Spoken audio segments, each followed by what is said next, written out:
Today from the global lane, clean up your act or risk losing American taxpayer dollars. Trump cracks down on the World Health Organization. They're China-centric, to put it nicer, but they're a puppet of China. Largest number of homeless in America since the Great Depression. But is California's solution the way forward? More than 38 million jobless Americans. How to get the economy working again. Show of support.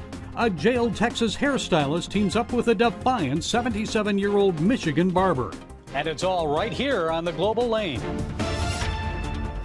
President Trump says the World Health Organization has 30 days to make, quote, major substantive improvements if it wants to avoid the United States making the WHO funding freeze permanent. The president says his administration has completed an investigation which shows the UN health body is responsible for making multiple failures in the early stages of the coronavirus outbreak. They gave us a lot of very bad advice, terrible advice. They were wrong so much, always on the side of China. When I did the ban, they thought it was inappropriate to do. I did a ban very early. If I didn't do that ban, you would have lost hundreds of thousands of more people in this country. And again, the United States pays them $450 million a year. China pays them $38 million a year. And they're a puppet of China. They're China-centric, to put it nicer, but they're a puppet of China. In a letter to the WHO Director General, President Trump said, quote, the only way forward for the World Health Organization is if it can actually demonstrate independence from China. Well, joining us to provide some insights on the China World Health Organization connection is retired Brigadier General Robert Spalding. General Spalding is author of the book Stealth War, How China Took Over While America's Elite Slept. He's a former China strategist for the Joint Chiefs of Staff and senior fellow at the Hudson Institute. General Spalding, it's good to have you with us again, so please explain for us what missteps were discovered by the administration's investigation. Well, I think, what the WHO talked about in mid-January was what they call potentially minor human-to-human transmission. Of course, we know that the Chinese Communist Party knew that there was human-to-human transmission. And in fact, the WHO was aware of this, but nevertheless continued to tell the world that there was no danger from the coronavirus spreading. And this is at the same time that the Chinese Communist Party was encouraging travel outside of Wuhan to international destinations, but not domestic destinations. So essentially, the Chinese Communist Party caused the pandemic. And because the World Health Organization didn't do their job, actually, they were acting at the behest of the Chinese Communist Party. They actually aided and abetted the spread of the disease. Well, how is it that China has so much influence on the WHO when the United States contributes nearly $900 million in recent years it has to China, and China about 10 times less that, only about $83 million. So why so much influence from China? Well, because the Chinese Communist Party actually does something called elite capture, and it's really about finding those individuals that have an ability to make decisions that benefit them and encouraging them, creating relationships with them, many times, oftentimes financial, that allows them to gain some kind of profit or benefit, and the Chinese Communist Party get their allegiance with regard to the decisions they make. Now, we don't have direct evidence of this with regard to Tedros, but we do know he comes from Somalia. Of course, Somalia has gotten billions of dollars from the Chinese Communist Party. So inevitably, the World Health Organization, although it gets 10 times the amount from the United States, the leaders of the World Health Organization are certainly suspect. China's kicking back against those, of course, who are demanding an investigation. You know about Australia. They led the way in that. Now China's placing an 80% tariff on Australian barley imports. Here's Australian Agriculture Minister David Littleproud. We did in no way ask for confrontation. It was an investigation that we asked for. And I think the world last night accepted that view. This wasn't about persecution. This was about understanding of a pandemic that 300,000 souls lost their lives to. That is a responsible thing to do as a good global citizen. So hard consequences for Australian farmers and for those pushing for the truth to be revealed here. How should the world respond, General? Well, what we were doing prior to coronavirus was slowly decoupling the two economies. The Chinese Communist Party doesn't believe in free trade. They don't believe in civil liberties. And so we were trying to protect the American businessmen from, the uncompetitive behavior of the Chinese Communist Party and their companies. That being said, the coronavirus really demonstrates how dangerous that's been, in terms of PPE, masks, active ingredients for pharmaceuticals, antibiotics. So what's going to happen is we need to accelerate that decoupling and really begin to work together as democracies to reflow our trading relationships, reflow our financial relationships. And as we do, we'll be able to protect the societies and the companies from the predations of the Chinese Communist Party.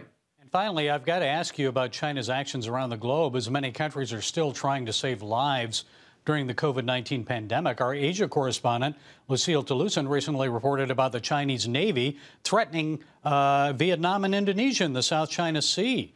That comes at a time when the Chinese Communist Party is losing support around the world because of COVID-19. Its military is acting aggressively, even with close flyovers of U.S. ships in the region. I'm assuming you think that's not really a way to win friends and influence people, is it? How should we respond? Well, the Chinese Communist Party built these 4 illegal islands in international waters. The International Tribunal in The Hague basically ruled against them. They've ignored it. Their goal is basically to steal the resources of the countries in the region from their exclusive economic zones. $5 trillion in trade flows through those waterways, and the United States Navy is there to protect the international waters. I think we're going to have to stand up collectively as democracies against this aggression. I don't think that's going to lead to conflict, but we have to stand our ground, and we can't let the Chinese just roll over and take international space away from the global commons. Okay, I'm sure more to come. Brigadier General Robert Spalding, Senior Fellow at the Hudson Institute. Always appreciate your insight, sir. Thank you for joining us. Thank you for having me.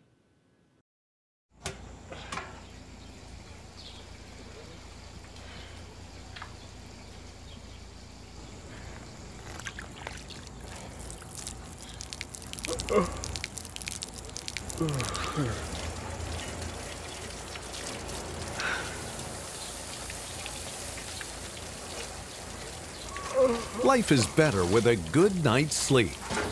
Get your free DVD or booklet of Protect Your Sleep as the world watches from the outside. It's a big diplomatic tug-of-war here in the Middle East. Go inside the story with Jerusalem Dateline. Israeli archaeologists are talking about a discovery that could change the thinking about the Temple Mount. Join CBN Jerusalem Bureau Chief Chris Mitchell and get the biblical perspective on the events shaping the world. What starts in Israel then ends up going to other places. Watch Jerusalem Dateline, Friday night at 9:30 on the CBN News Channel. Life. It's meant to be lived fully. Jesus said it. I came to give you life. Life to the fullest. Life in your family. Life in your finances. Life in your body, mind, and spirit. Life in your everyday.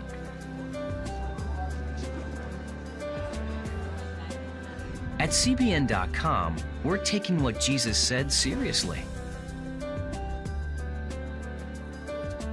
We're here to help you discover life. Life. Live it fully. CBN.com.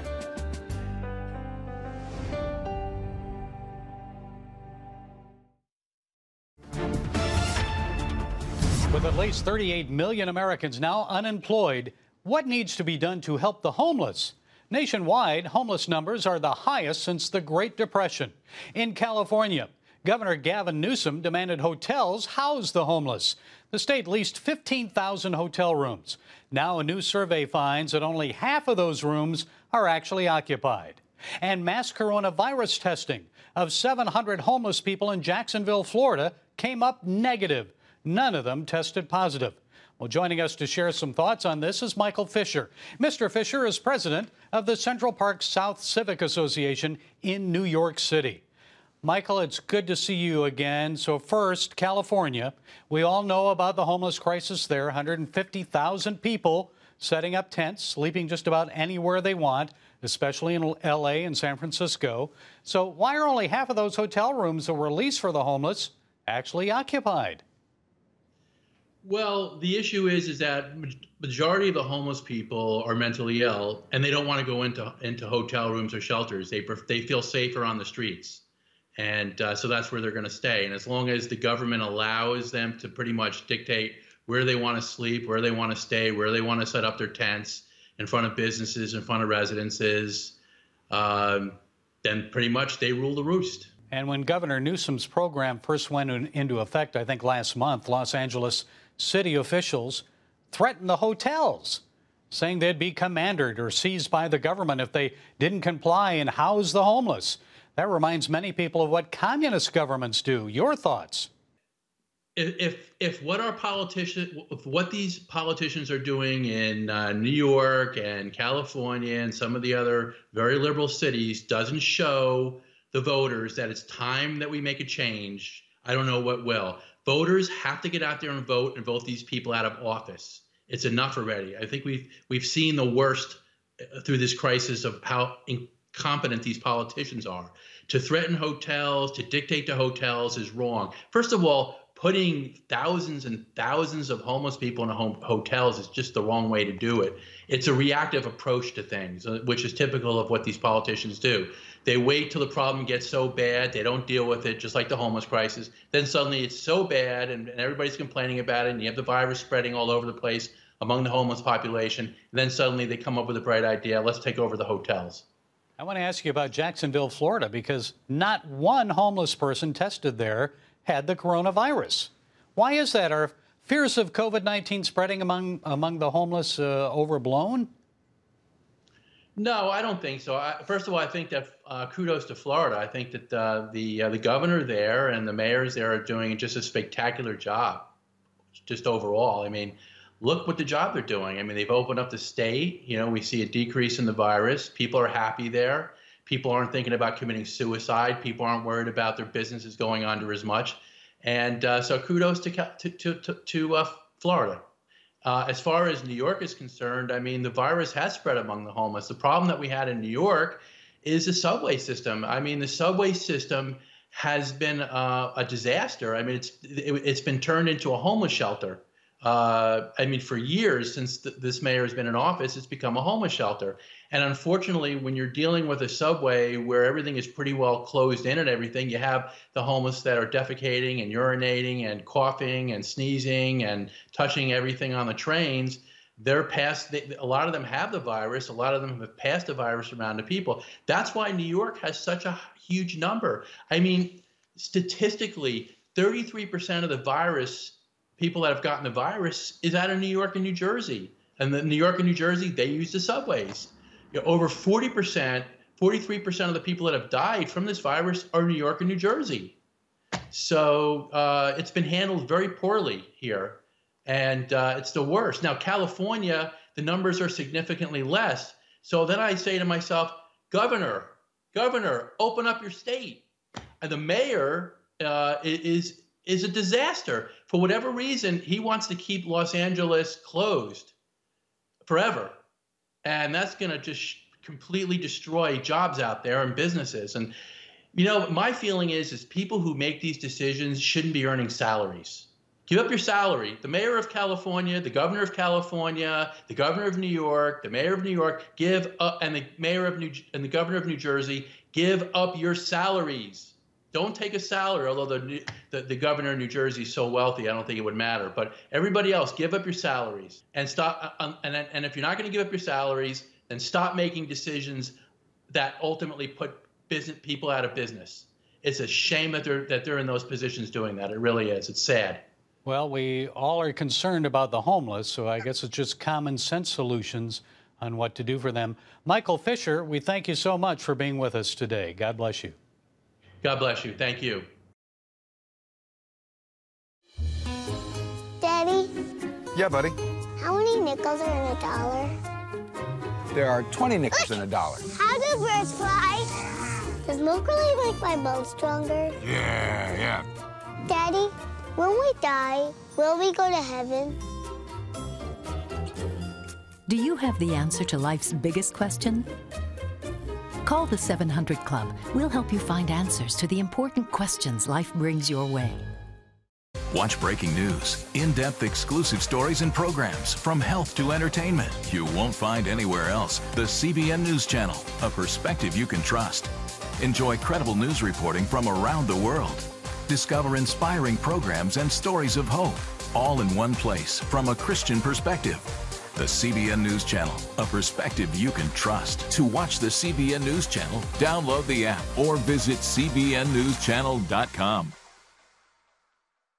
Hello, I'm Dr. David Perlmutter, board-certified neurologist and #1 New York Times bestselling author. Wouldn't it be great to boost your energy, eliminate brain fog, and even reverse brain disease? Well, you can, and I'm going to show you how, along with some of the world's most well-respected brain experts in this DVD, Protect Your Brain. Get Protect Your Brain, a free DVD only from the Christian Broadcasting Network, featuring experts on the cutting edge of neuroscience and brain health. No matter how many times you've failed in the past, you really can do this. In Protect Your Brain, you'll discover simple strategies to keep your brain young and healthy. Improve your memory. Discover the gut-brain connection. In Protect Your Brain, get your free copy at cbn.com or call 1-800-700-7000.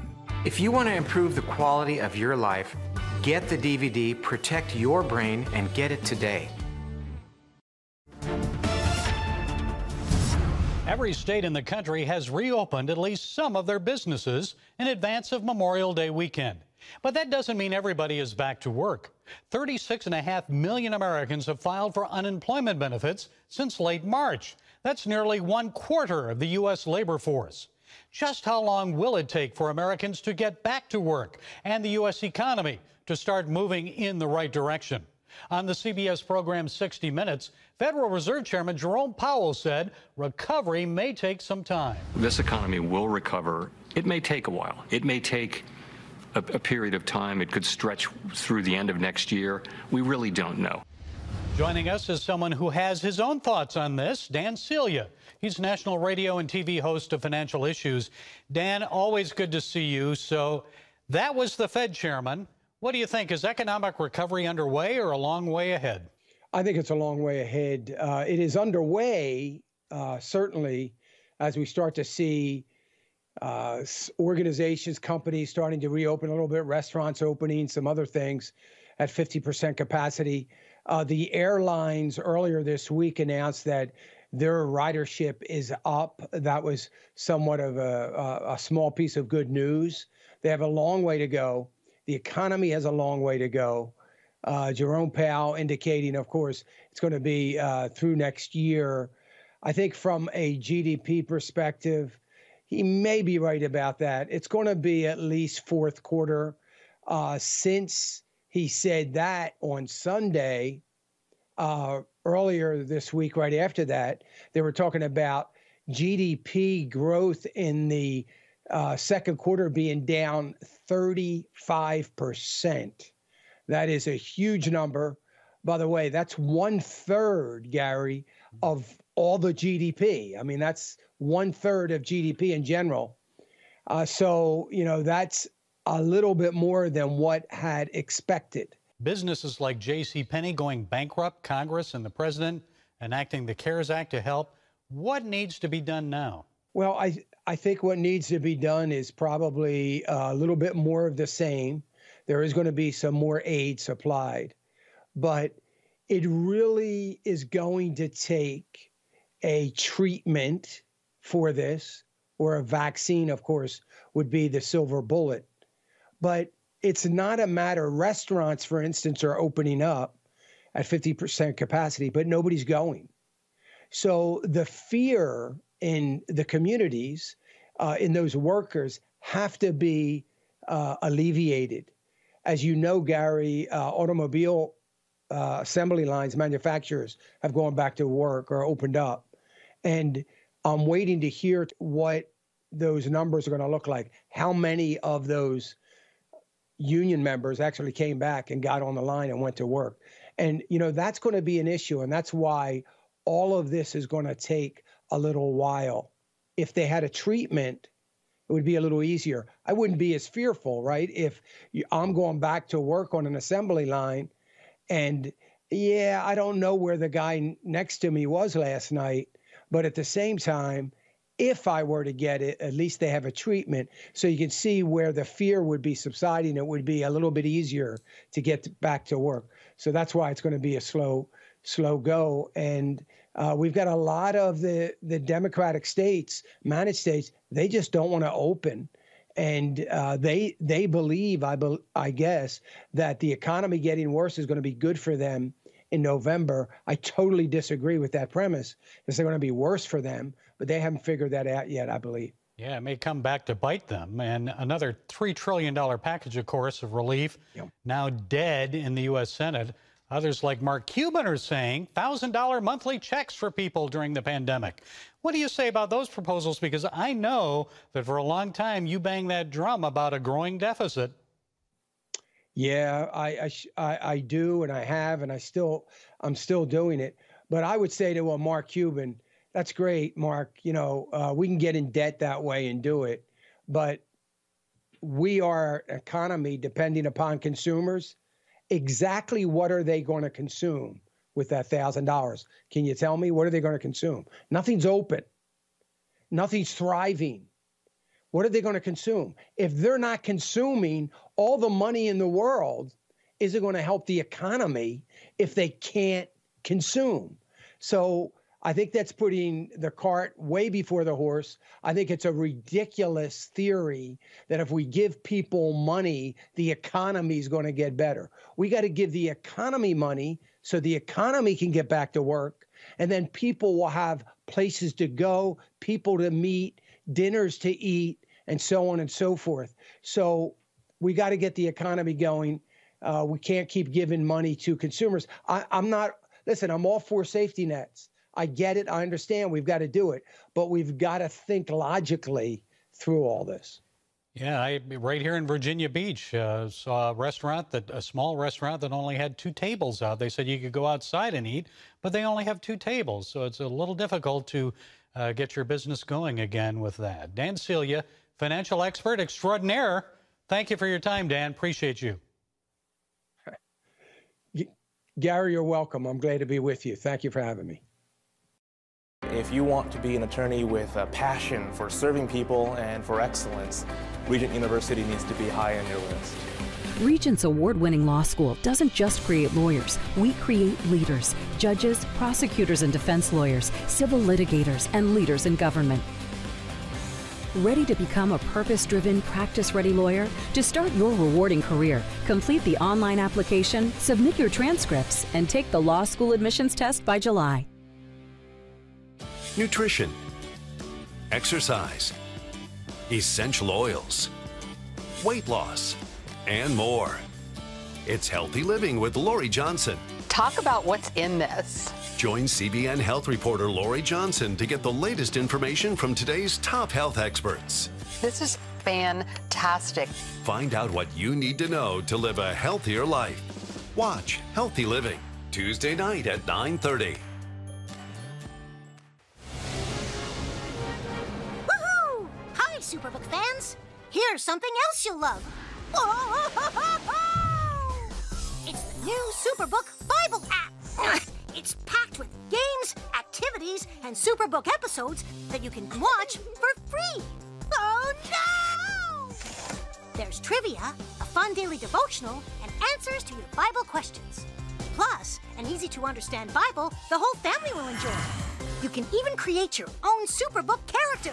Ta-da! Whoa! No super falls, man. Come with... Sorry, pardon me. Sorry, excuse me. Ouch! Are you getting this? Earn super points to win daily prizes, too. and so much more! Time to get back to my adventures. See you soon! It's the new Superbook Bible app. Free downloads on iTunes, Google Play, and Amazon. Although states are reopening some businesses that were shut down because of the COVID-19 outbreak, many Americans are still suffering. We recently told you about the struggle of 77-year-old barber Carl Mankey. He didn't want to go on food stamps, so he reopened his barber shop in Owasso, Michigan, in defiance of Governor Gretchen Whitmer's extended shutdown order. 6 state police troopers served Mankey a cease and desist order, and then a judge ruled in his favor, saying he could remain open for business until a court hearing. Not taking kindly to Michiganders disobeying her orders, Whitmer's government suspended Mankey's barbering license. After hearing about the Michiganders' predicament, Dallas hair salon owner Sherry Luther traveled to Owasso, Michigan, to show support for Mankey. Ms. Luther had a similar experience, only she actually spent time in jail for disobeying a shutdown order in the Lone Star State. A lot of you are wondering why I stood up like this. Me too. I'm just, a normal person. I had 20 hairstylists working in my place. I was already a month behind on my mortgage. They were behind on their mortgage. They couldn't feed their kids. Governor Whitmer, you say you're only acting to protect the safety and health of the people of your state. But really, a 77-year-old barber who's taking all the necessary precautions to make sure the COVID-19 virus doesn't spread throughout his shop. He's a threat? Perhaps he's more of a threat to you and your authority than he is to the health of his clients. Do you really think customers would get their hair cut by Mankey if they felt unsafe? They'd stay away. And who's to say that haircuts aren't essential? Once again, here's Sherry Luther. I have people in my shop, older ladies, that have disabilities. They cannot wash their own hair. A lady called and said, my hair has been washed in 4 weeks. Call us, unessential. Tell that to the families and my hairdressers. Tell them their family and the people that they're taking care of, they're not essential. Tell them to their face instead of hiding in a building, Gretchen. To me, Governor Whitmer, haircuts for people like that are essential services. Keeping pot shops open? Maybe not so essential, unless you want to keep people stoned so they won't care about government overreach. The wise thing politically? Be the champion of the little guys like Carl Mankey. Let them open up now. Save your political capital for the fight to rebuild Michigan's economy. That's going to be your biggest struggle in the days ahead, not COVID-19. Focus your efforts and political future on that, not criminalizing a 77-year-old man who's just trying to maintain a little bit of dignity during this viral outbreak. Well, that's it from the Global Lane. Be sure to follow us on Facebook, iTunes, SoundCloud, YouTube, and Twitter. And until next time, be blessed.